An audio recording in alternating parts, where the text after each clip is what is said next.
Gözlüyün gəldi. İndi məktəbdən gəlib. Çabuk. Paltarı onu niye oraya attın ki? Ya onu ben atmadım. Baxın. Bu onun şeyidir də, deyir ki, kağızıdır o şüşələrin. Yəni qalsın ki, hansı markaymış da. Ay çok tatlı. Oh my gosh. Aa bu ne? O da onun şeyidir, nə bilim o şeylər idi.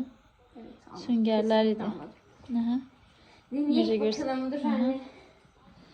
Aha, hara gedirsən? Düşmüşəm da. Vay, hər səni çılğın.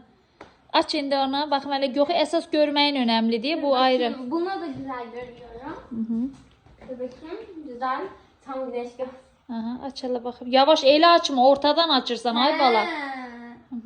Hə, götürürsən, qorxma, qorxma. Ay. Baxma, yaxşı görsən. Can. Allah. Can, anasının balası. Nare. O telefon doğru düzgün qalmırsan, bu tarafa gedirmə. Ay saçım başımdan. Qəşəngsən. Ay çok güzel, bir de bu renk tam oldu bence. Hə, maşallah, maşallah. Qəşəng yaraşdı. İndi onun da üstünə. Amma çizilməsin. Bax sən. Çizisi almayacağım təzəsini, yaxşı? Diğerini çizdin mi? Yox.